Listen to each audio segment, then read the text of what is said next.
Hey, so good morning. Welcome to PCEP for May 2023. I'm just going to give a brief introduction from the MPD's office about how we view stroke and where we see things going. So after the brief introduction, we'll hear from the PCEP Southwest stroke team, and then we should be hearing from the legacy stroke team as well. So from the MPD's office, what is EMS roles in stroke care, and what are our strengths, and then what are our weaknesses? So obviously we want to identify potential stroke patients. One of the critical things that we do is to recognize and treat hypoglycemia, which can mimic a stroke. And then we want to triage patients to the appropriate stroke care, meaning getting them to the appropriate center in the appropriate time. And so as a system, what are our strengths? Where can we improve? I think there's been some excellence in recognizing stroke patients, even with difficult presentations, particularly posterior circulation strokes, which can be difficult to identify. Dr. Podlock will get into more detail about that. As I look over our ability to triage to the appropriate centers, particularly getting patients with LAM scores 4 or 5 to a comprehensive stroke center, that is definitely something that we're doing very well. The advanced hospital notification is a big help, and it really improves the door to treatment time, and then transporting directly to the CT scanner. When we look at where we could improve as a system, as I look back over our glucose check for stroke alert patients, we're good. We're like 93%, but this is something that I think we can get close to 100%. And so we'll focus on this and then and report back, because I do think this is something we can improve. And then in particular, one of the things that the state looks at us for in terms of our key performance indicators is documenting a stroke exam on stroke patients. When I review these cases, people do a neurologic exam on these stroke patients, but it's a question of using the BFAST and the LAMS form to document it. And I'll freely admit that making sure that I do all the paperwork to get credit for my work is not my favorite part of medicine, but it is part of what we do. And so those are two areas that I think we can focus on and improve as a system. And so with that, I will wrap my presentation and turn it over to Dr. Podlog. I'll ask you to give me a minute and I'll switch control of the screen to him.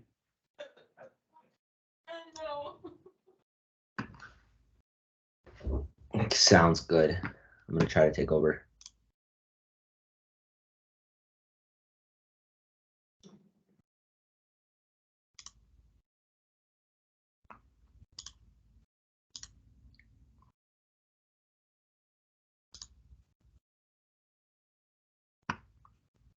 Are you guys able to see this?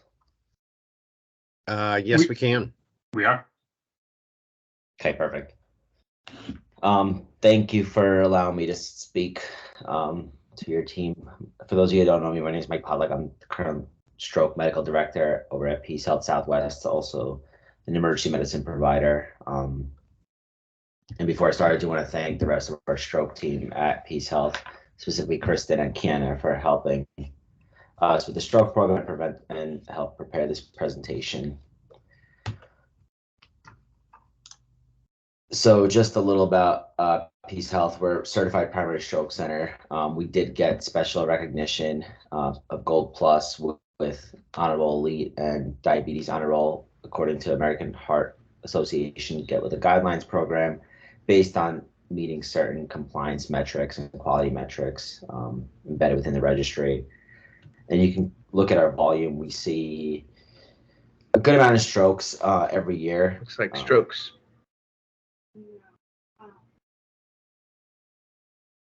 Both ischemic hemorrhagic give thrombolytics about 70 to 80% times per year, and perform about 30 to 36 thrombectomies per year.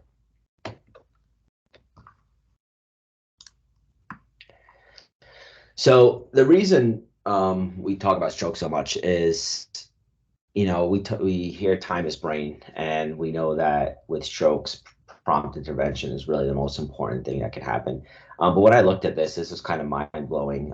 Every minute, you're losing about 2 million brain cells. And what's more interesting is kind of how you can conceptualize that in a number of years the brain ages.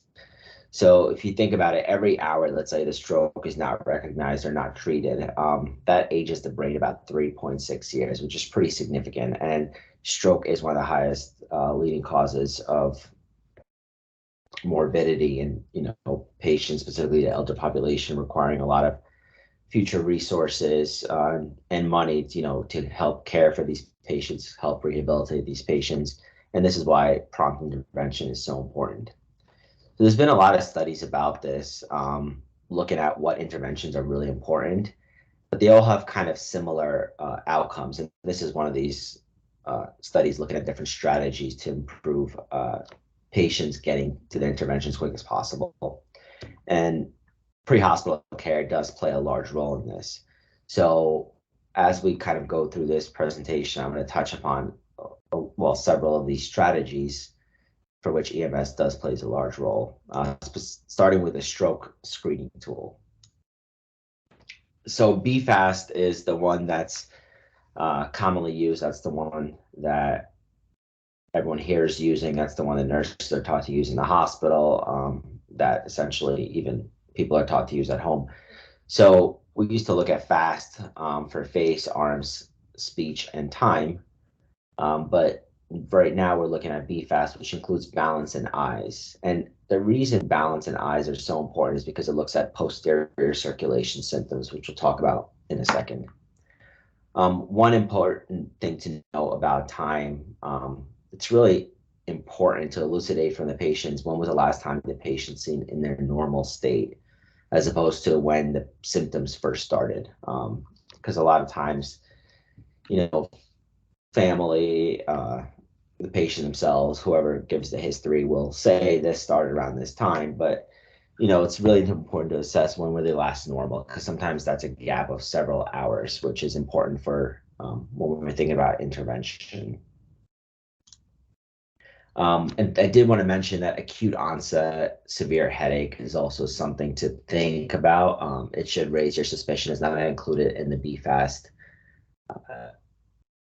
screening tool, but acute onset headache should make you think about subarachnoid hemorrhages and acute bleeds, and that can also raise suspicion this patient is having a neurological emergency.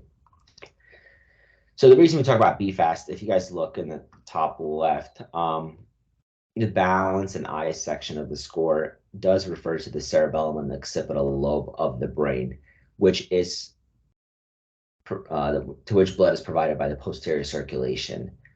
The rest of the scoring system does look at the anterior brain. Now, a lot of stroke literature, a lot of stroke studies, a lot of the scoring tools, even the NIHSS that we use, really is focused on anterior circulation. But as we're starting to see with more studies coming out, posterior circulation strokes are obviously just as important, just as debilitating, and also do well with the same interventions we use, such as thrombolytics or thrombectomy.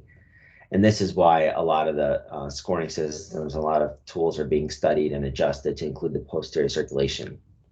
If you look on the right, the posterior circulation involves the basilar artery going into the vertebral arteries, and then a lot of the branches. And about 20 to 25% of strokes do occur in the posterior circulation system. So that's why it's really important to not forget, the symptoms of dizziness, imbalance, visual changes, because this could be a stroke. So the BFAST is the stroke screening tool. This little flow diagram is by the American Heart Association, their recommendations for acute stroke routing of patients. So once a stroke is suspected,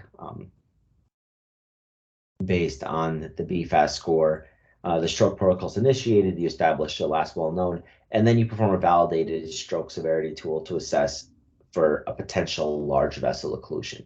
And the reason that's important is because then the patient would potentially qualify for a thrombectomy, an advanced kind of interventional procedure for clot retrieval, which has shown significant benefit in these patients, even up to the 24-hour window. In the past, a lot of strokes, if they were outside 3 or 4.5 hours of onset, really didn't get any therapy.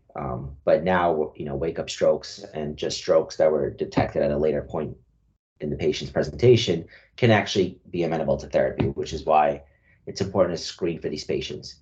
And the American Heart Association recommends, if the patient does have signs, or if the large vessel occlusion is suspected by a positive validated stroke severity tool, and the patient's within 24 hours, with the caveat that transporting this patient to a specific comprehensive stroke center will not disqualify for thrombolytics, then the recommendation is to bypass another hospital and bring the patient to a facility that can provide intervention. Now, most of the time, Peace Health is able to provide that services. Now, as you probably know, there are certain dates where we do not have neurointerventional coverage, and those are the dates it's important that if a large vessel occlusion is suspected, to bypass Peace Health and to take the patient to another facility that can provide that level of service. So the score that is being used here is the LAMB score, which I'm sure you guys are familiar with, and it involves assessing for facial droop, arm drift, grip strength. It's been studied and validated, and a score of 4 or greater is pretty sensitive and pretty specific for a large vessel occlusion. It has sensitivity of 81% and a specificity of 89%, and it correlates very well with the NIHSS, which will be performed when the patient arrives at the hospital. So this is a really good tool. On the right are just a picture of some of the what we consider a large vessel occlusion in the brain. This is not definite science. A lot of it depends on the patency of the vessels and what the neurointerventionalist thinks can be reached. But the internal carotid artery, as well as the branches of the middle cerebral and anterior cerebral artery, as well as the posterior circulation, the basilar artery, and the posterior cerebral arteries.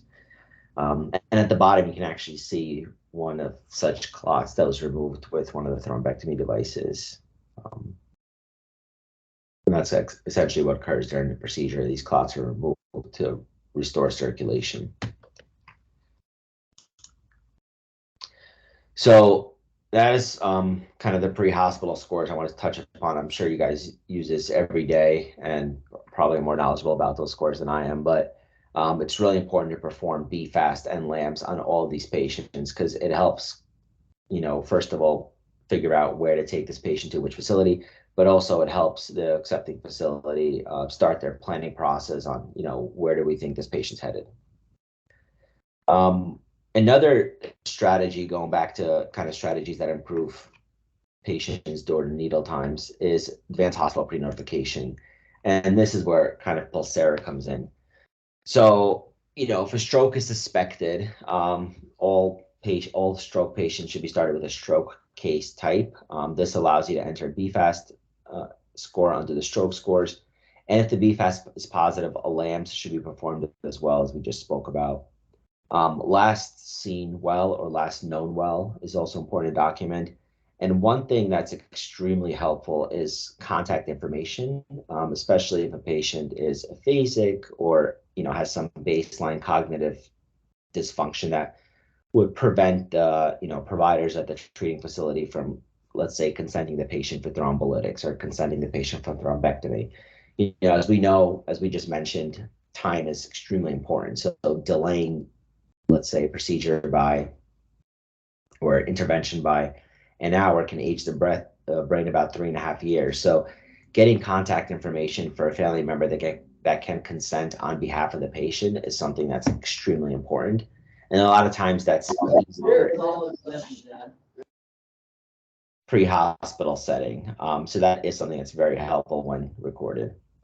And all these patients should be given an acuity of red when they're transported. Of note, Pulsera is now integrated with Rapid AI, which is a wonderful platform that essentially integrates advanced imaging into the Pulsar platform and does kind of an advanced AI analysis of these images to see if there's suspected large vessel occlusion, suspected bleeds, etc. And this can provide actually useful feedback for whatever crew brought the patient in. You can actually look in Pulsera and have access to the patient's images right there. Usually they're available within 30 minutes or so, unless the patient had a delay to imaging for whatever reason, if they have to be intubated. But this is a great way to get some feedback on some of these patients. I know a lot of crew members are always curious about what's happened to their patients when they're brought to the hospital. And this is something I just want everyone to be aware of. It is a great way to get some more information on whatever patient was just transported to the hospital to see what happened.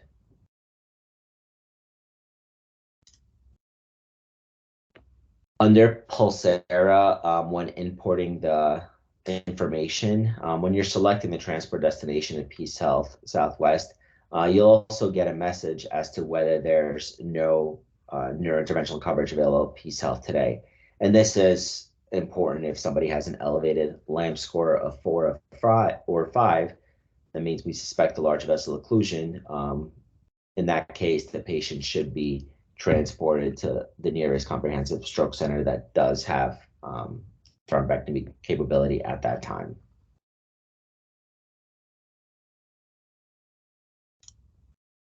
Any questions so far? If there's any questions, just stop me or I guess write them in the chat.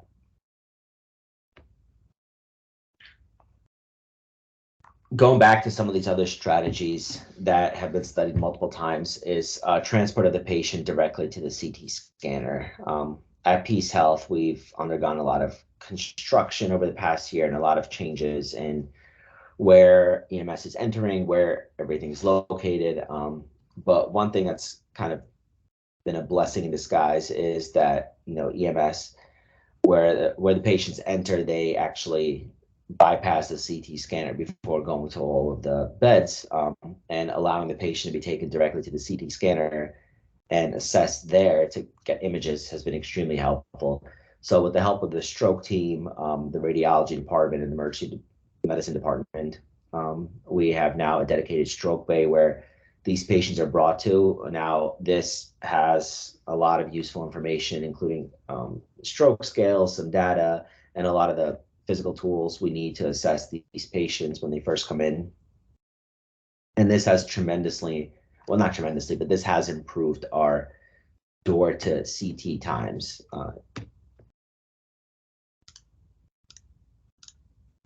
So if you look at this graph, this is going over the past, I think, about 10 months, starting in May through March. So if we look at from arrival to ordering, when the order is placed for the CAT scan time, those times haven't changed tremendously because the provider still has to assess the patient, go back to the computer and order the imaging. But the times from when the order was placed for the CAT scan to when the CAT scan was begun has decreased. And the most important metric from when the patient arrived to when the order was started has also decreased. Now, it hasn't decreased tremendously. You can look at 2023 when this process was implemented. The numbers haven't decreased tremendously. Went from an average of about 12, 13, 14 minutes to about 9, 10 minutes. But when you're talking about strokes, that number is extremely important, especially with such narrow goals for administering thrombolytics.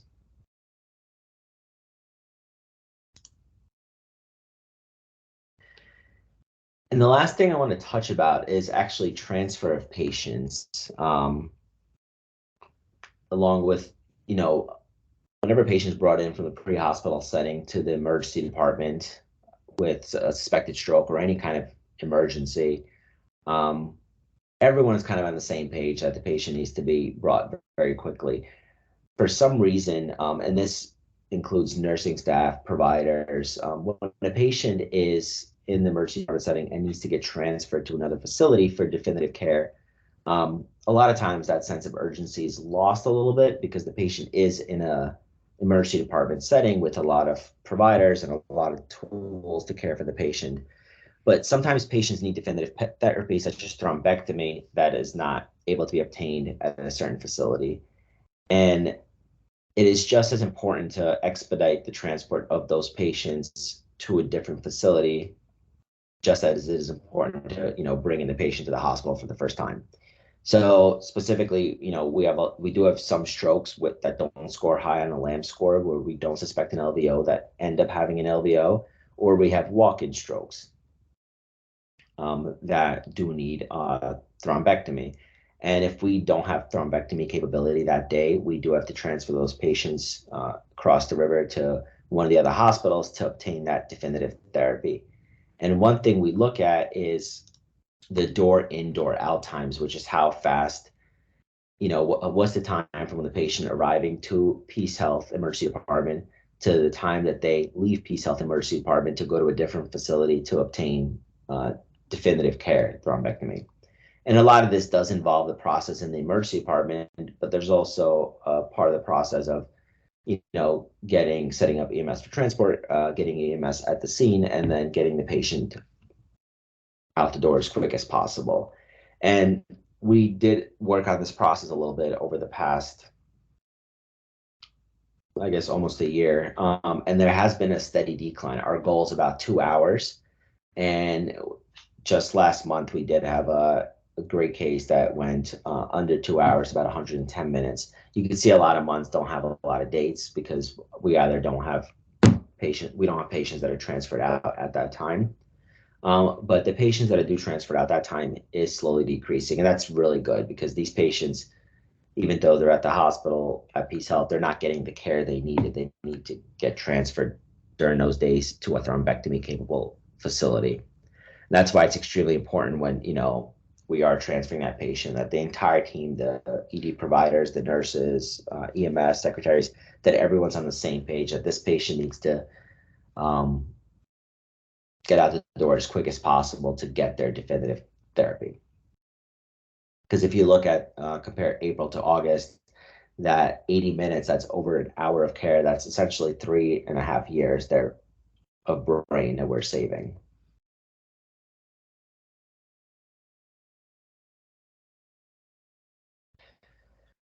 So I wanted to talk about an interesting case and kind of an example of why we do this. So there's a code 3 stroke activation of a patient with profound right paresis, right facial droop, aphasia, not on blood thinners, history of a DVT in the past. The patient was brought in as a code 3 stroke because they did score abnormally on their BFAST exam, or the BFAST score, and they had a LAMS of 5. So the patient was, EMS arrived very quickly on the site, brought the patient to the hospital. The patient got the imaging very quickly. On arrival to the emergency department, the patient did have a NIHSS of 14, which is a pretty moderate score. And the patient did obtain a CT and the CTA and did have a left MCA and an M1, which is just a branch of the MCA, large vessel occlusion seen on imaging. You could see the actual imaging on the right-hand side. And if you look over here at the middle cerebral artery, you could see that there's a cutoff of the blood supply here. There's the rest of the vessel is not lit up.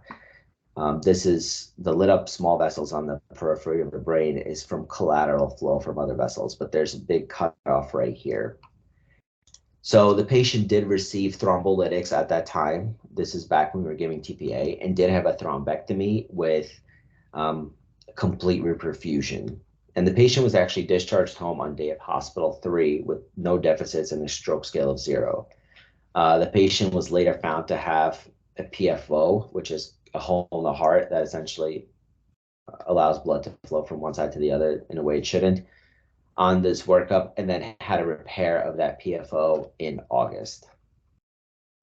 And this is kind of why we do this. This is, the goal. This is somebody that might have had permanent deficits, might have required permanent care either at a residential facility or, caretakers at home. And, that also subsequently leads to a lot of morbidity issues. So this is kind of why we do what we do and why we prioritize and try to expedite the care of these patients as much as possible.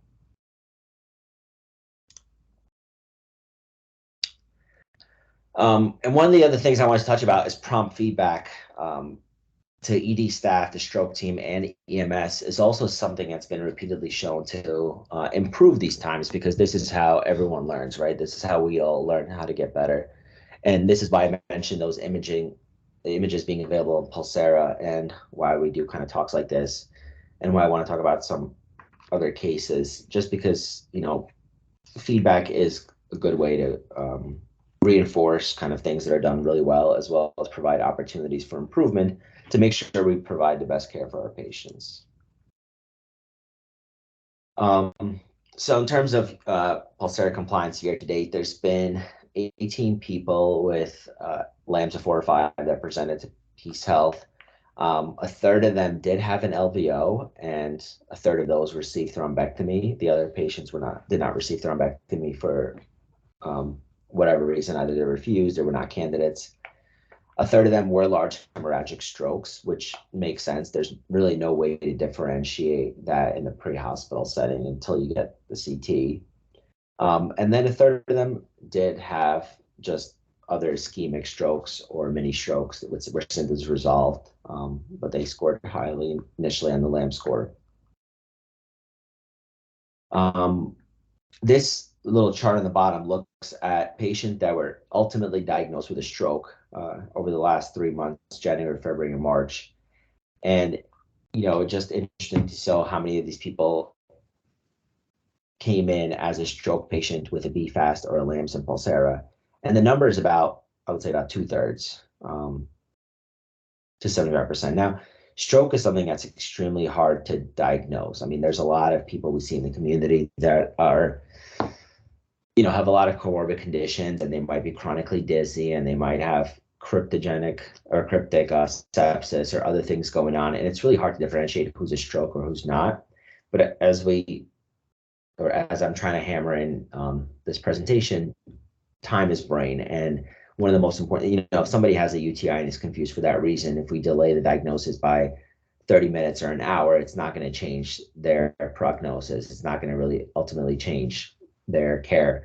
But when it comes to strokes, time is extremely important. So one thing I would say is to err on the side of caution. If there is concern of a stroke, it probably would make sense to bring the patient in as quick as possible, get them assessed, get the appropriate imaging done, and then we can easily say, okay, it wasn't a stroke, that's okay. You know, as long as we're not missing the actual strokes we can intervene on.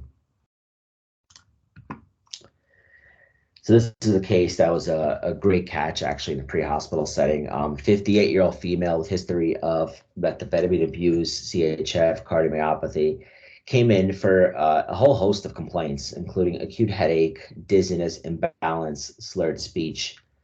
All of these are really posterior symptoms, except for maybe the slurred speech.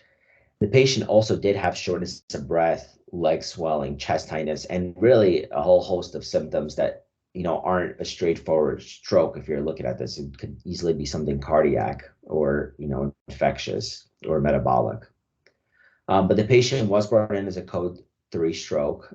When the patient was assessed in the stroke bay, patient had a normal neuro exam with a stroke scale of 0. The patient's gait was not assessed at that time, so can't really assess dizziness, imbalance, if you're not ambulating the patient. But at that time, the slurred speech must have resolved. The patient was not upgraded to neuro 911 because of a stroke scale of 0, and the patient, you know, would not be a candidate for intervention at that time. The thinking was maybe it was a TIA or maybe it was something else.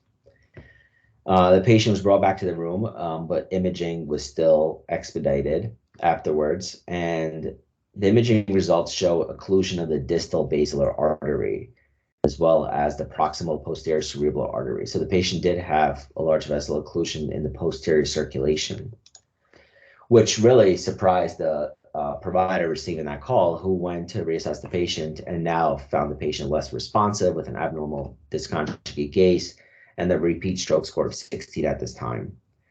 So now the patient was I guess, re-upgraded to a neuro 911. Neurology was paged. They evaluated the patient at bedside and discussed giving TPA. Now, there was some delay to TPA in this patient just because difficulty obtaining consent and collateral information from family.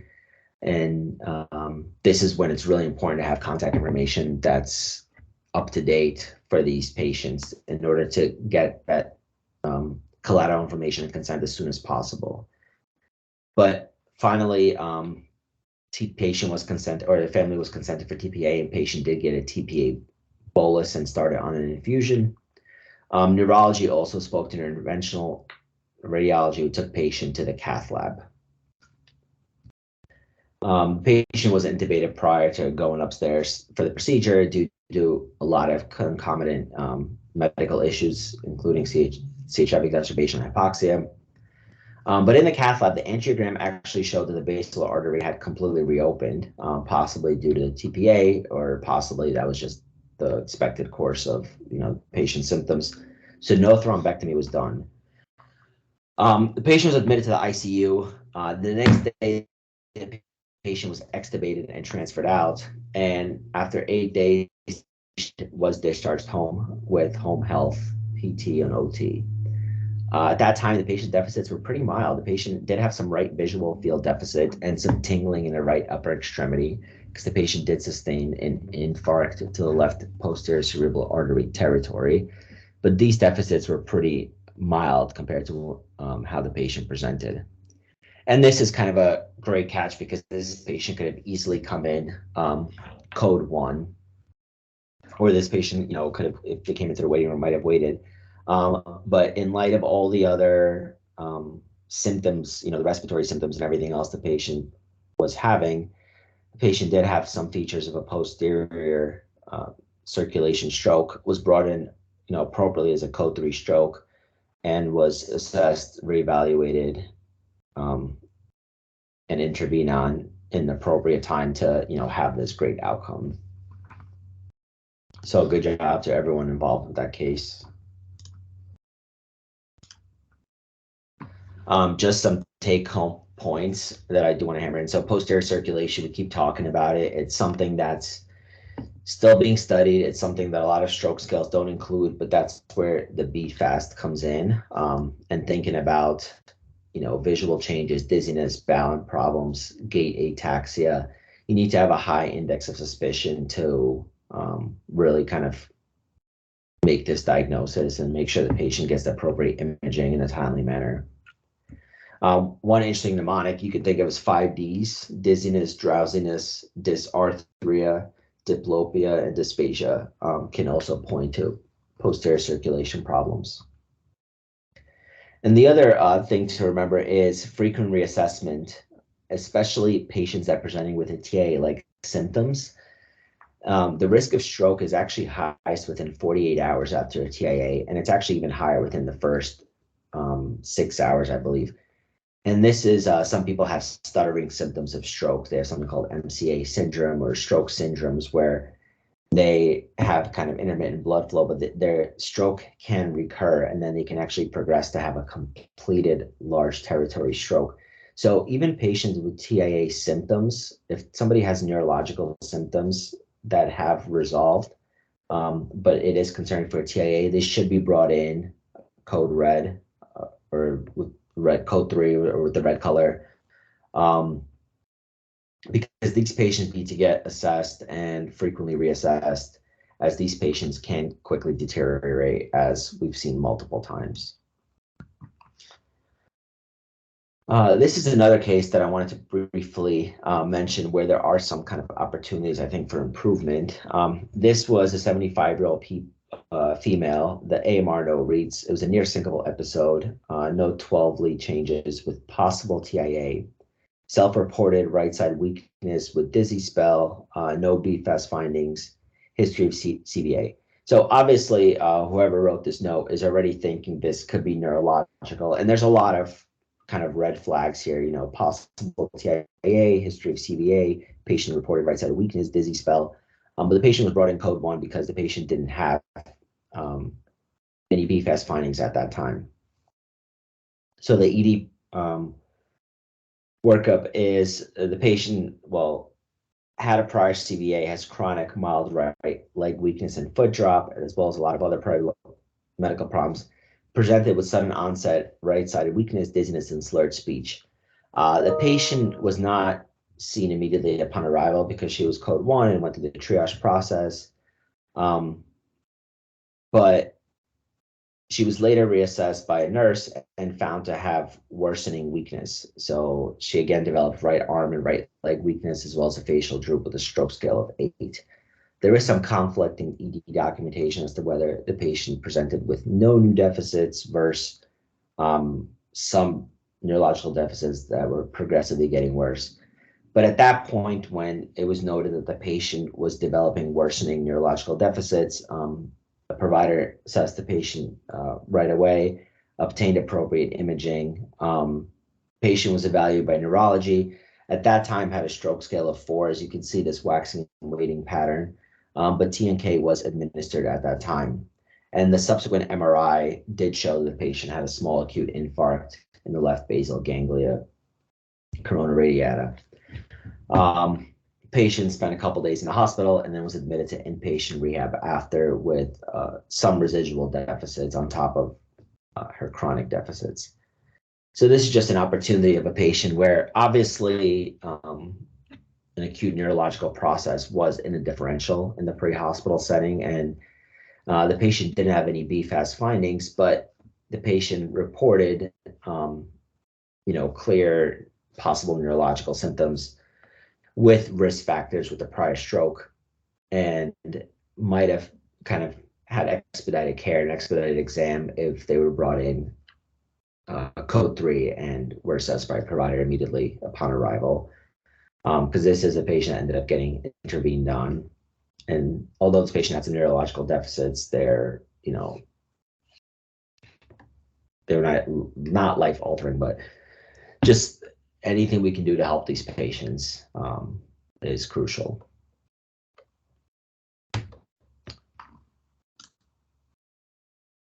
And I think that's all I have. Do you guys have any questions?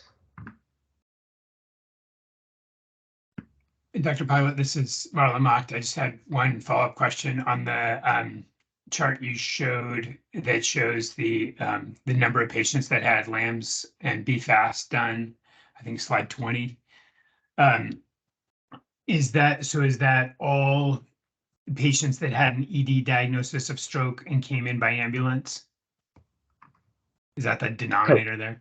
Correct. Yeah, it's whoever had a final diagnosis of stroke that arrived by ambulance. Got it. No, and I think that's really helpful because that's these are tough to pick up, and so from the medical director's perspective, it's just having that very low threshold to do and document to be fast as a screening exam. And I mean the case that you showed I think brings up an example of something that the EMSCs that we in the emergency department often miss is that you see the patient ambulate, and that if they go from the EMS journey onto the hospital bed, and we never see them ambulate, we definitely have the risk of missing, especially posterior circulation stuff. So the EMS report of how the patient was ambulating, whether they were able to maintain stature, maintain standing, that's all really, really helpful and just helps increase our sensitivity in picking those up. Thanks for showing that. Yeah, I agree. I mean, some of these are even not diagnosed in the emergency department, or diagnosed in the inpatient setting. It's some of these strokes are very subtle, and I think it's very appropriate to overcall and be extra careful with this patient population. And I think if there's a doubt, no one's going to fault anyone for bringing someone in under red designation for possible stroke. And I see a comment by Linwood where I apologize for referring to code 3, code 1. What I meant to say was red acuity system. That's how they should be brought in. Thanks. And it looks like there's another raised hand. Hey, tell me about the TIAs. right? Because the TIAs can conflict, right? So you have no documentation on TIAs versus strokes.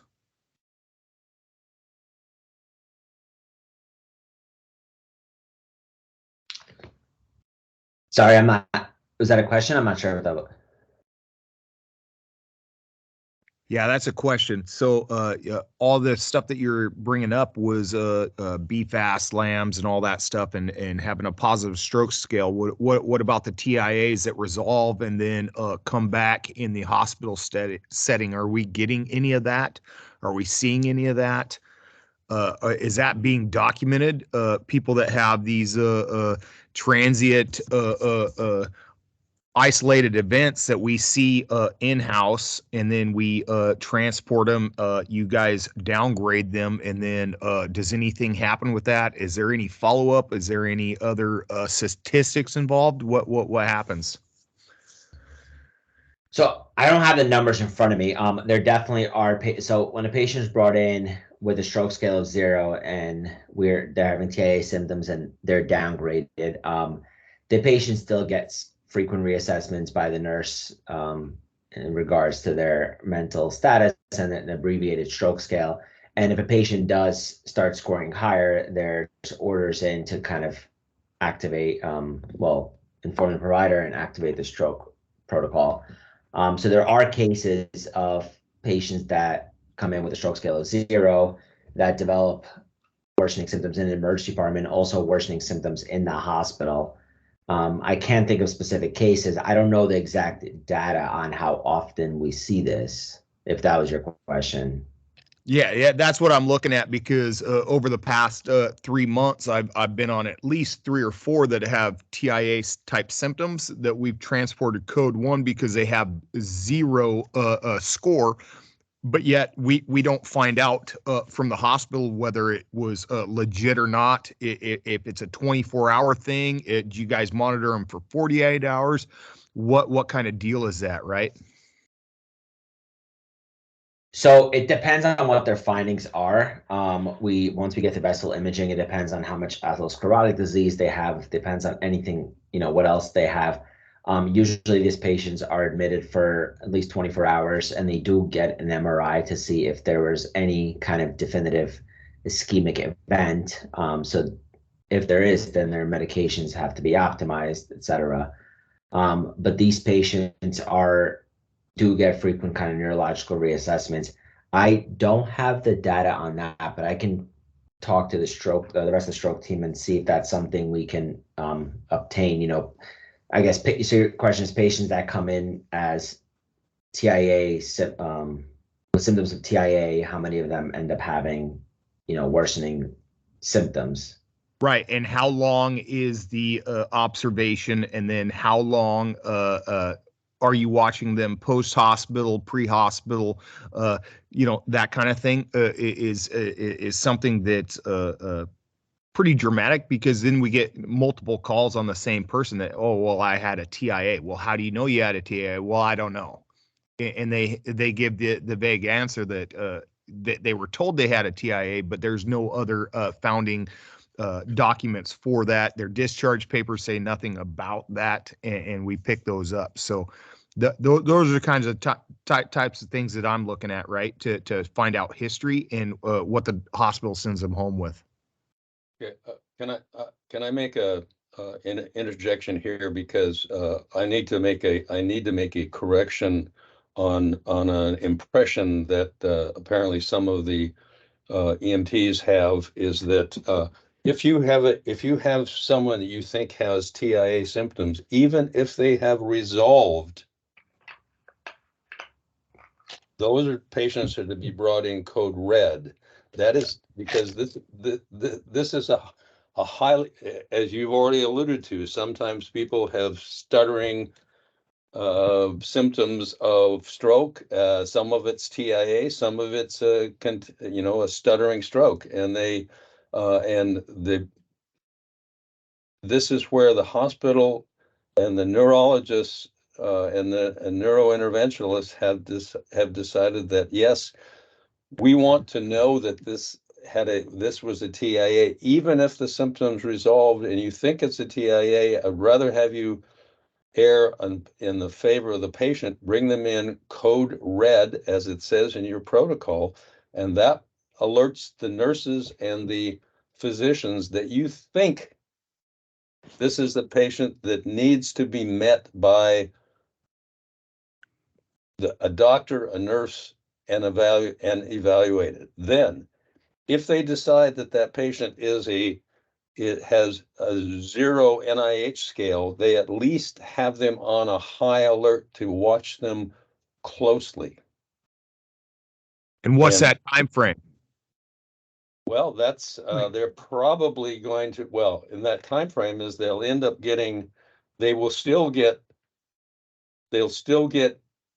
intervention as far as radiology, probably ultrasound, as they rule out stroke/TIA,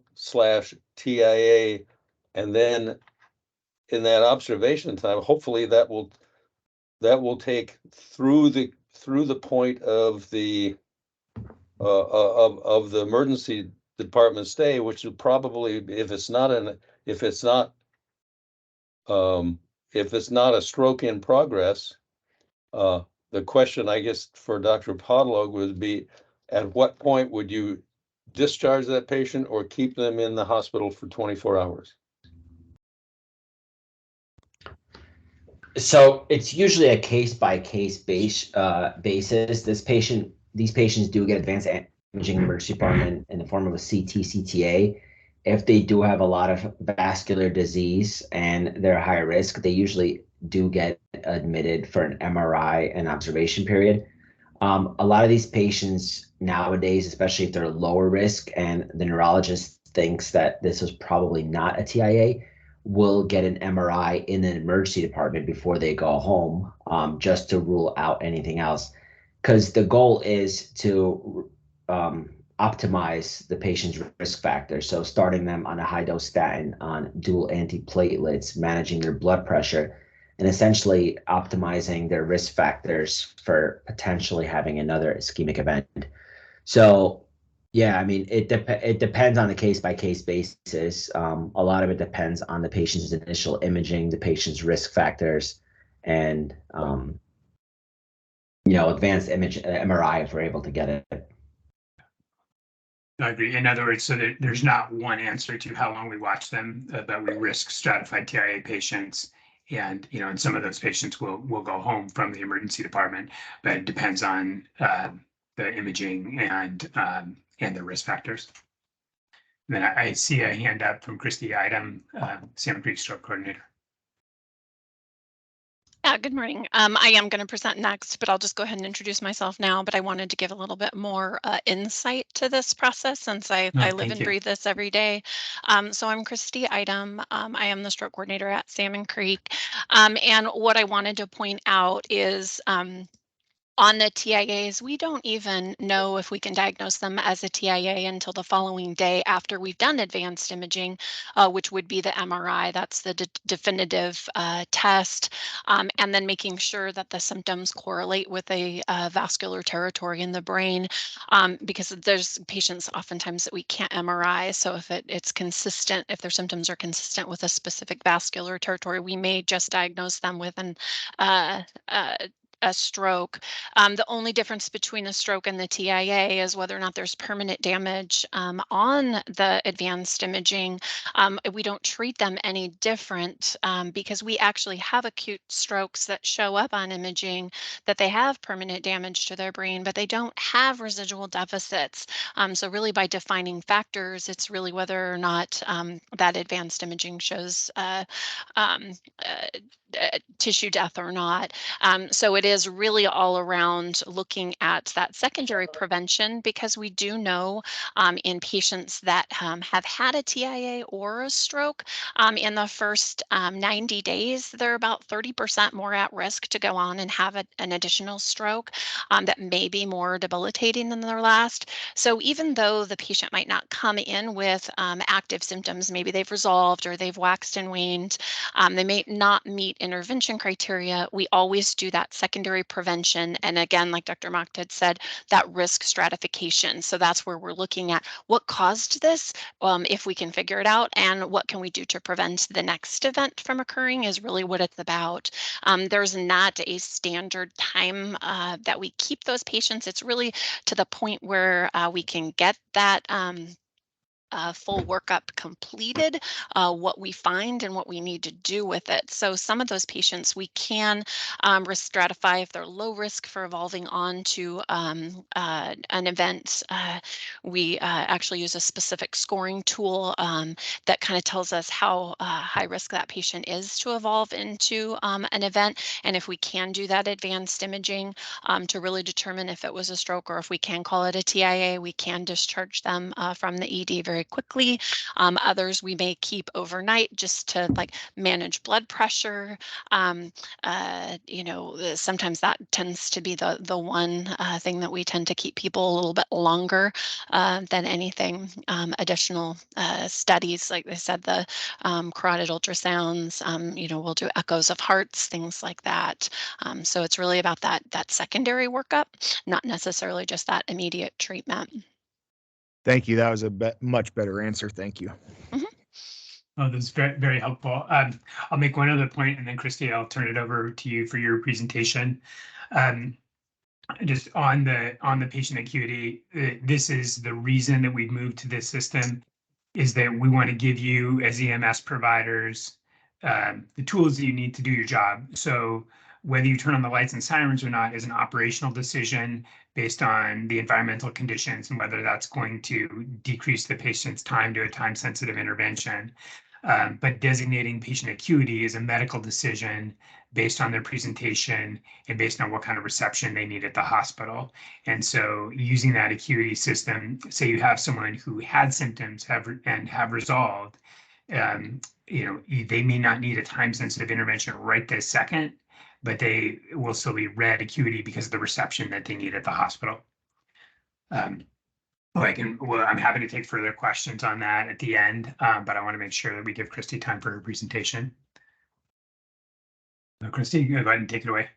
Okay, thanks. And I do want to encourage you guys, if you guys have questions throughout my presentation, please just go ahead and ask, because I will kind of switch gears throughout it, so it might be easier for you to remember what you wanted to ask.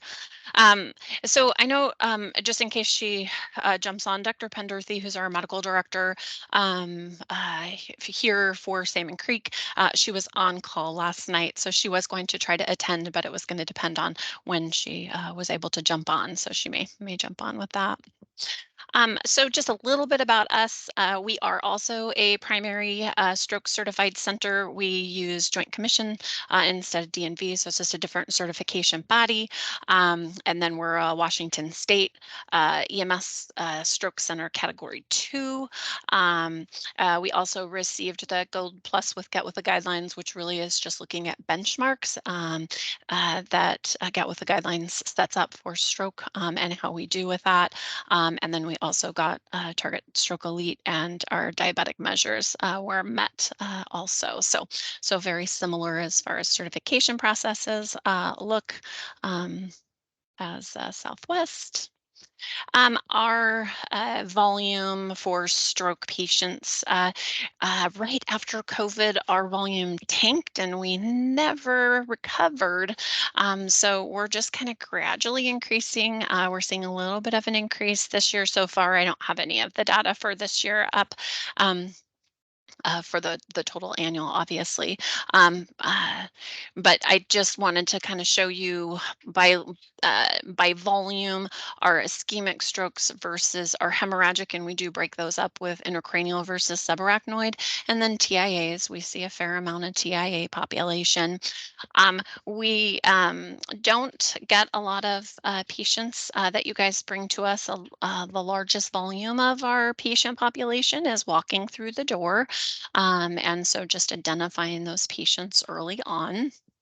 Oftentimes the ones that you guys bring to us tend to be, maybe some lower acuity symptoms that we recognize later on during, their visits. And then as far as kind of how our breakup with where our patients go after we have really done kind of that initial workup in the ED, obviously we admit the largest majority of them. Some of our patients stay in the ED and never make it upstairs, but we still do that same workup. Low volume of leaving against medical advice. A large portion of ours, because they come in with, milder symptoms, we do, they're just OB status, which is less than 24 hours. And then we transfer right now a lot because of Kaiser, with the loss of the Kaiser contract, those go elsewhere if Kaiser has a bed. And then occasionally our larger hemorrhagic strokes, we do go to our comprehensive center. So they have neurointensive ICU that manage those, but we do keep a majority of those. Just looking at our door to needle times, we haven't had a huge volume so far this year. We've not had a lot of patients that we've treated with tenecteplase. They just don't come in early enough, unfortunately. But our current average is 47 minutes from recognition to needle time from the time they enter. And then I do look at those patients that are brought in by private vehicle versus EMS. Historically, our EMS times are a little bit lower just because if we get that pre-notification, it kind of gets the ball rolling. I've only had one case so far this year that actually ruled in as a stroke, and it was the 53 minutes. So that's why my mean and my average are the same. I did have a patient that I have a case study that I'll show you guys later that didn't rule in as a patient, stroke patient, so she doesn't get to go into my Get with the Guidelines measures, and she actually had a good door to needle time of 30 minutes. So that tends to be skewed with how we have to report patients. And then just our overall, these are just our Get with the Guidelines goals. And so I can see we meet our less than 60 minute or less than 45 minutes 100% of the time. And then we've had one patient that was, again, not an EMS patient, that was less than 30-minute treatment time. So I do want to talk to you guys a little bit about this is things to just kind of consider when we look at risk factors for stroke patients. Sometimes that might just give you a clue, depending on their symptoms, to just be thinking or putting it a little higher on your differential. If you see a patient with multiple risk factors. Now we break them up into non-modifiable, can't do anything about, obviously. And so just kind of knowing what their past medical history is important. If you know they have a lot of vascular risk factors, they tell you they've had multiple heart attacks, those go kind of coincide and go together. So those would be high risk. We do see more strokes in males, even though women tend to do more poorly with that. So just looking at that. Speaking of, there's a good stroke right now. And then all the things that we can modify, these would be the ones that you guys would really want to key in that are kind of important to us. So does the patient have high blood pressure? We know that poorly managed blood pressure puts patients at high risk lifelong because it damages those small little blood vessels in the brain. If they have a history of AFib or you happen to catch that they're in AFib, if they're not anticoagulated, that's a huge risk factor for stroke. And that's why we watch for that the entire time they're in the hospital to see if we can catch it so we can treat it. If they've got high cholesterol, again, really contributes to that atherosclerosis in their vessels, both the feeder vessels for the circulation to the brain, both the carotids and the vertebrals, as well as in the brain. And then our smokers, and actually that should be changed. It's any nicotine use. So it doesn't matter if they're chewing, they're vaping, they're smoking, any of the above. Lyle, you had a question? Yep. So how about the post-COVID symptoms of all of the anoxic brain injuries? Are we putting those on TPA? Are we doing some sort of aspirin regimen? And if so, are those more susceptible to a stroke? And if that's the case, what are we doing for the post COVID-19 era? So I'm not seeing that a lot of the neurologists are recommending aspirin as a standard for just post-COVID symptoms, just as prevention. For any of our patients that have ever had a stroke or TIA, they're on an antiplatelet agent, so either aspirin or Plavix or similar agent lifelong. We don't ever take them off of that. And usually actually for the first 90 days, we put them on dual antiplatelet during that So high I just risk picked up a period. guy with a Pakentreg that Mhm. had the same thing, all the symptoms of, and he was not on any type of antiplatelet, whatever, right? So and it's like, okay, what are we doing for him? So and he's a full code, and I don't think that's been discussed with the family, but that's one of those things that how are we supposed to differentiate stroke because he's neurally gone, right? So we can't assess that, and family says he's just acting different. So that goes back to, is he having a stroke? Is he going down the one way? Is he going down the other way?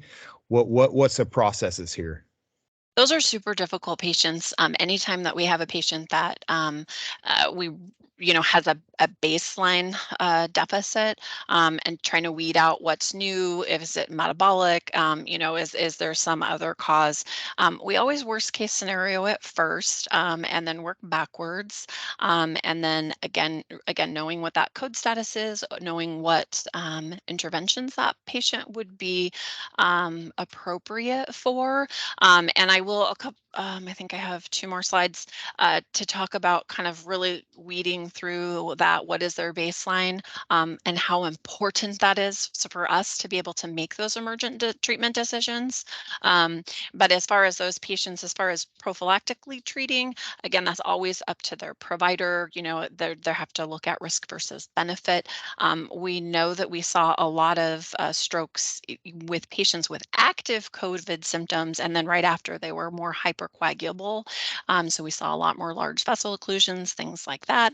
But again, for that kind of prophylactic lifelong, unless they had a true stroke or TIA, I'm not typically seeing that they're putting them on antiplatelet therapy lifelong. Got it. Um, and then diabetics, we do know, again, there's damage to those small little blood vessels in our brain. So they are high risk for stroke development, even at an early age, especially if they were poorly managed as a younger person, or sedentary, obese. We know, again, they have vascular risk factors. Sleep apnea puts them at high risk. And then any substance abuse. And we do see a fair amount of our younger population with substance abuse issues that have caused significant damage and do evolve into strokes, both ischemic and hemorrhagic. So that's important information. And then just kind of our high risk population with females, pregnancy, or even postpartum out to 6 weeks, those hormonal changes wreak havoc, and those patients can develop strokes. And so just being aware of that. Again, they're higher risk if they're on hormone replacement therapy or birth control, and they use any tobacco containing products. So again, just gathering that information and knowing that that even in that younger population might be of still a valid concern.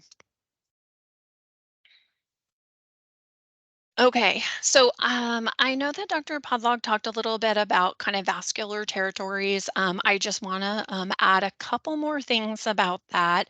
And so we have you guys looking at very specific BFAST and LAM scoring tools, but I wanted to call out just a couple different locations in our brain that cause symptoms that maybe you wouldn't even think about stroke, and just kind of knowing how big of an effect that can have on your assessment skills, and catching some of those things. So when we know we're looking for BFAS symptoms, we're really looking at that cerebellum, which is that posterior circulation for the B and the E, so balance in the eyes. So we kind of already know that is pretty cut and dry. When we're looking at, I think you guys had a case study in his review of an MCA territory. That's a large population of our patients with that MCA territory. It's a large portion of the brain. It's motor and sensory functions. So those, and it happens to be off of one of the main branches in our brain. Off of the larger vessels, and so they tend to be more affected. Those are the ones that have those profound, hemiplegia, not just minor weakness, total aphasia, or global aphasia, where they can't process the information, so they seemed confused, versus they just can't get the right words out. So that can be both symptoms, and so that whole area, kind of both in that. This area here, again, we see a large number of those. Our frontal lobe is responsible for kind of that higher level thinking, executive functioning, reasoning, judgment. So these are weird ones that we kind of see that you might not even think as a stroke. Families like, this patient, he's just not, our dad's not acting normal. I had one, and I actually have a case study in here that was a young person, started just laughing nonsensically, didn't really fit the situation. And she actually had a frontal lobe event. And so, hindsight, it made total sense. So just being aware that we can often locate where that stroke is before we even do imaging, and that's sometimes where we'll weed out the stroke versus the not stroke, and sometimes if there's a behavioral health component to it, if they don't match, they might have weakness on one side, sensory on another. I mean, there are some syndromes that don't that do make sense in that category, but sometimes that is where we can kind of weed out the real versus not real. We still image them and would treat them the same, but just being mindful of some of those things. And then the brainstem, where we see those brainstem strokes, those are the patients that you can assess from afar when you first walk in the room, or the patient's home, and know that they look bad, because again, that's really their control center. So they might be having some respiratory distress. Those are the patients we get, they're like hypothermic, and it doesn't make any sense. And it's because that autoregulation has been messed up. Sometimes they can't stay awake, so they're very altered. Those come in with really low GCSs. Swallowing difficulties, can't even manage their own secretions. So sometimes these patients are even intubated before you guys even bring them to us, because you recognize them as a high risk issue. So just some of those things that we definitely are super concerned about. This one I want to spend a little bit extra time on. So from a stroke team perspective, all of the questions that we need answered as quickly as possible and as accurately as possible. So this is where you guys come in and really play a key role in determining whether or not we can treat these patients with either thrombectomy or a thrombolytic. So we need to know the symptoms. So that'll be the first question, like, what symptoms are they having? I really want to know, when you walk in the door, right-sided weakness, some speech changes, just really clear what we're seeing. And then the last known well, I think Dr. Podlock talked a little bit about that. It's not really when their symptoms were discovered.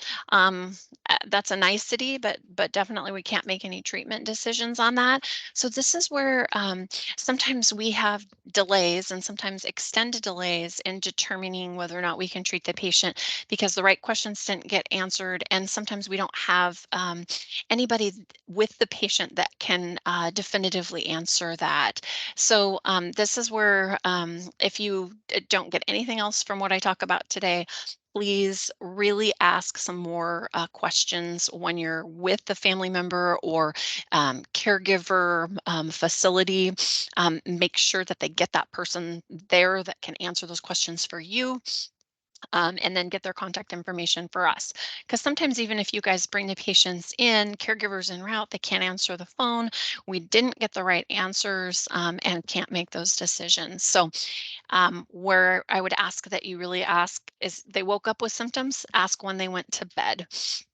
And then when was the last, if it's a speech, if it's a change in speech, when was the last time somebody spoke to them? If the patient lives by themselves and maybe they didn't talk to anybody the day before, right before they went to bed, we don't definitively know that that's when they whether they did or did not have those speech changes, or usually patients will notice if they have weakness or not, but speech changes tend to be a big one. And so really nailing those down and asking the right questions. So just make sure that you ask those for clarification and really drill down. Like we spoke to mom, yesterday at 9 o'clock. That was, the time we would have to go with. Versus, mom woke up and thinks she was normal but didn't talk to anybody. I can't definitively use that as a treatment time. The risk versus benefit for treatment in those patients, if we can't definitively say what that last known normal is not there. So we just really have to nail that down. Knowing what their vital signs are when they enter, super important with our strokes, both our ischemic and our hemorrhagic. We tend to see that their blood pressures are really high. That's just a better indicator for us that this is a real event. And then some of our treatment options, we have to bring that down gradually, but not. So we need to know, are we, 230 over 120, and we need to just get it down a little bit. And then the CBG, I know Dr. Monk talked a little bit about that. We're looking for stroke mimics. So if they had a blood sugar of 40, we want to make sure that we're reversing that and see if their symptoms improve. We do know with patients that have had a stroke event in the past, we have a phenomenon that we call a stroke recrudescence. So anytime they've got some other event going on, could be infection, they're dehydrated, they've gotten hypotensive or hypertensive and now have some vasoconstrictions that have been caused, those symptoms can reanimate themselves, and so they return. And so we want to make sure that that's not what it is versus a new event. Knowing what their baseline mental status and functional status is also super important, especially when we're looking specific for a neurointervention like thrombectomy. The neurointerventionists want to know, again, we're looking at that risk versus benefit because it's a high risk procedure. Is this patient bedbound at baseline? So we're not going to recover a lot of function versus this is a walkie-talkie, still works, very independent, and now is hemiplegic and can't speak. So those are things that we need to know from the get-go of what their baseline is. Their baseline demented, our scoring tool that we use, we have to take into consideration dementia versus this new confusion that's from like a receptive aphasia. They're not able to process that information. And so that can sometimes be a defining factor for patients for treatment also. So knowing what that is. So again, asking the right questions before you even start transporting to the person that is with them and knows the most about them. Would they normally be able to answer questions like this? Do they normally speak like this? Do they take care of themselves? Simple questions. Do they cook for themselves, clean for themselves? Can they manage their own activities of daily living independently, or do they have full-time care, staff? That's good information for us to have. And then nailing down, have they had any recent trauma? Oh yeah, they fell down and hit their head yesterday. Or any recent surgical procedures. Obviously, if they've been in our facility, we would know that. We do data share, but sometimes there's a delay in getting some of that information from facilities, especially like if it's the VA, that's like an act of God to get that information. So gathering that if you can, again, from a caregiver or family member. Knowing if they've had a stroke in the past, again, what deficits do they have? So are these new, like they've got known deficits on the right side and now we've got new left-sided deficits. So it's probably a different event versus that stroke recrudescence or reanimation of symptoms. So looking for that information. We also know that patients that have had a stroke event in the past, they're higher risk for having another event. So again, we put that a little bit higher on our differential if we're really thinking, stroke. And then if they're on an anticoagulant, please ask, and what is it, and when was their last dose? For Coumadin, we can check levels. We can't with some of the newer agents. So we really need to know, did they take a dose within the last 48 hours? Because that's their defining factor of whether or not they can or cannot get a thrombolytic. So making sure that you're asking somebody that information. Tell me those other agents, because you didn't define those, and we all Sure. know the stuff that we deal with. Sure. Give me those other agents. So apixaban or Eliquis is a very common one, and we use that as a primary agent for stroke prevention. Eliquis is on the norm. Give me the app. Well, they're all normal. It just depends on their insurance. So Xarelto or Rivaroxaban, Pradaxa or dabigatran, one's a drug name, one's it's, so some of it depends on their insurance and which one they'll pay for. And some of it's they failed one and they're on another. So those are the most common agents currently around that we're seeing. Yeah. So any of those, I need last dose, super important.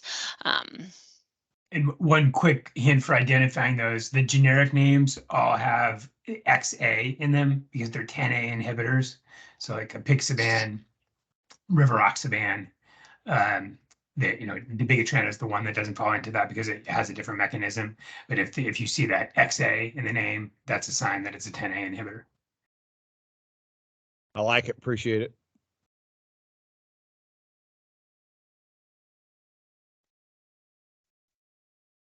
This is just one of the EMS feedback tools that I sent out. I think the last one you guys had that we actually did an intervention on was from February, and this was our door to needle time of 30 minutes. And so this was a pre-activation. Patient came in after she was found by her spouse to be speaking nonsensically, not following any commands. So she was globally aphasic, as we refer to them. So she went directly to CT.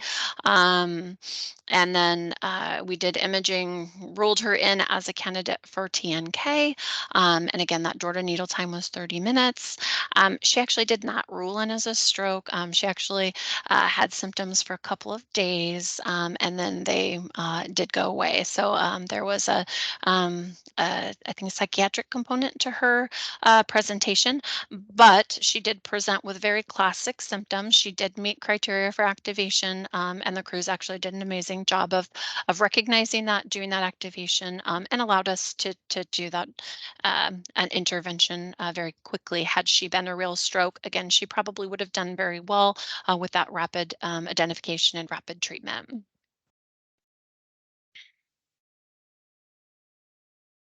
And now we'll just go into a couple cases that I thought were somewhat relevant in looking at how they present, and we'll talk a little bit about what those look like.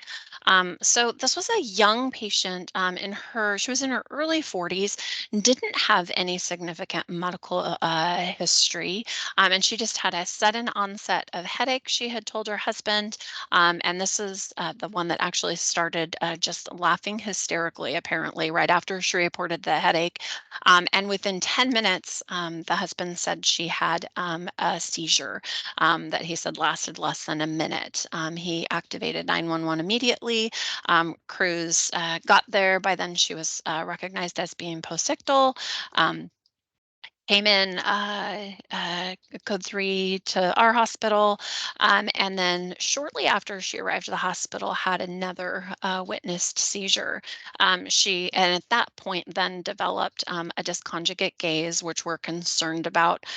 Anytime you have that gaze paralysis, it can either be a bleed or it can be a large vessel occlusion. Those are both very concerning anytime we have that dysconjugate gaze. So if you're ever looking for gaze palsy, having them cross that midline, if they can't cross midline with one or both eyes, concerning.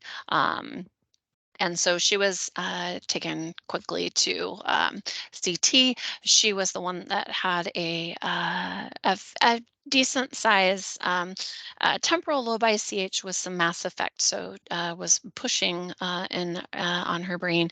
She did not need a surgical intervention. As we were trying to like figure out what caused this, she didn't have like a history of hypertension, or she didn't have any traumatic events, anything like that. She was on a diet medication that was prescribed that unfortunately does have some amphetamine characteristics to it, which does carry some high risks of hemorrhagic stroke.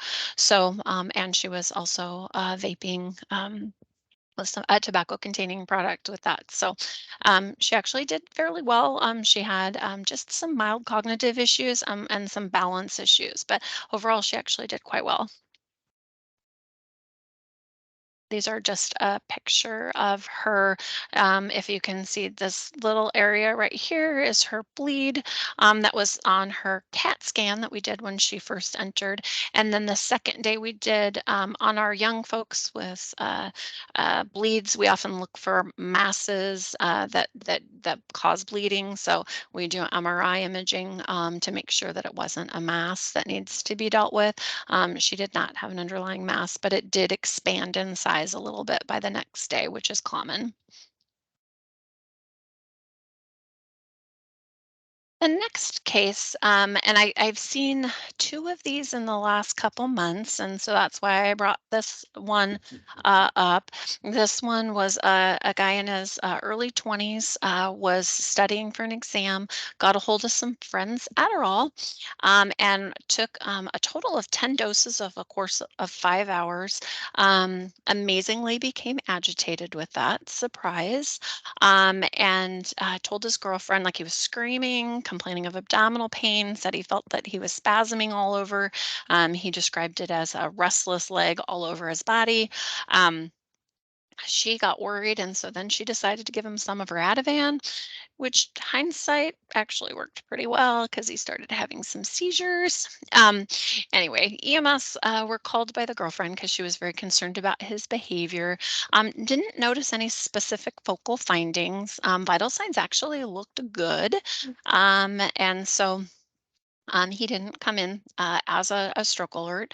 But again, I didn't really see anything based on the run report that I was concerned about. By the time he actually got to the ED provider did note that the patient had some mild left-sided weakness. They did notice some facial droop. And then he was extincting one side, which I know you guys don't assess for that.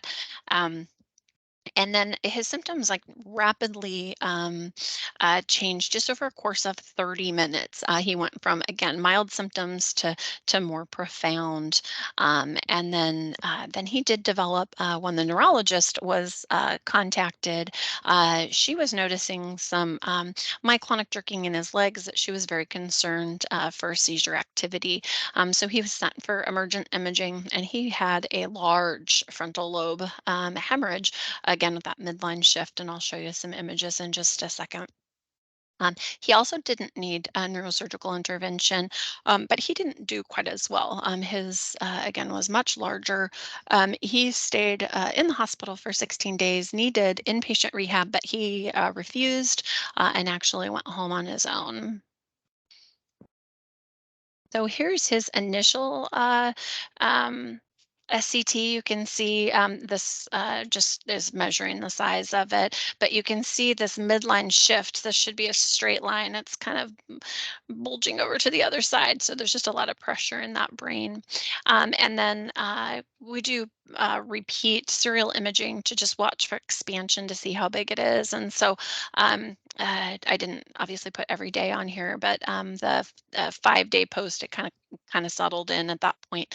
So I didn't do any more imaging, but you can see how much larger it continued to expand. But the midline shift improved.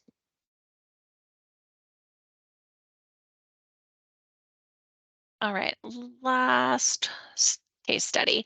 Oh, the other, when I was talking about the Adderall, I'd had another patient, it was like a week after that, and it was actually a mother who was taking the son's Adderall, and she actually had an ischemic stroke. So again, we didn't know it until the next day. We did a tox screen on her. It came back positive for amphetamines. So asked her about it, and she's like, "Oh, I take my son's, ADHD medications once in a while," and unfortunately, that has predisposed her to that. So again, if you've got somebody that's on that or taking it and they shouldn't be, we are seeing gross misuse of that. It's just something to ask. All right. Yes, speed does kill for sure.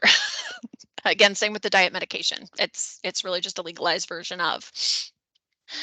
This was a lady in her early 50s. She did have some risk factors, so that high blood pressure, high cholesterol. She was a very poorly managed diabetic. She's had prior strokes and has a known seizure disorder. So again, she's got all the classic risk factors. She called 911 when she was noticing she just described it as a generalized weakness and feeling off balance. When EMS got there, noted she was walking to their gurney and she almost fell at that point. And they did report that to us. So again, that's super important information early on. So the threshold for concern was there, and she did have some notably slurred speech. She had actually been seen the previous day after she had had a fall. But didn't have any of the other symptoms. So again, she's continued to kind of evolve. So pre-alert was activated. And then by the time she made it to the ED, we actually did pick up, she had both upper and lower extremity weakness on that right side with the facial droop, and the slurred speech was present. However, because she was not normal the previous day, her last known normal was well past a time when we could safely give a thrombolytic, and we already were able to see evidence of a stroke on her imaging. It was not a large stroke. She actually did fairly well. She lived independently prior to coming, and so she did need to go to a sniff just for some ongoing therapy needs. And just so you can kind of see this little white blip here in the middle, that's in her pons there. And then we repeated imaging. She stayed in the hospital while we were working for a sniff placement does sometimes take a while. We did some repeat imaging. She'd had a couple MRIs while she was here. She had a worsening of symptoms, and you could see it. This isn't quite as pronounced, but it's this area here, so it's expanded. And again, that's not uncommon if we do serial imaging to see that kind of expand while that stroke completes itself. All right, and that's all I have. Do you guys have any other questions?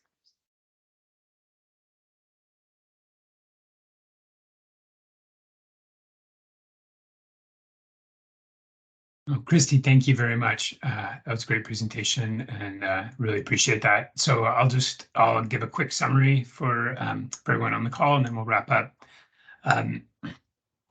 So we really depend on our EMS partners for early identification of stroke, have a low threshold to perform the BFAST exam, and then to go on to LAMS if it is positive. Patients that have had acute neurologic symptoms should be acuity red. and just take care to document the stuff that only you can get, which is many times that history from the caregiver, the family member, what they look like walking as you're initially seeing them. With that, we're very grateful for what you do. We welcome feedback on this, and I wish you a good month. We'll talk to you again later. Thanks for coming, everyone. Thank you, Dr. Mock, and all the presenters. This is an excellent review and an area where we do quite well anyway, but we can always learn.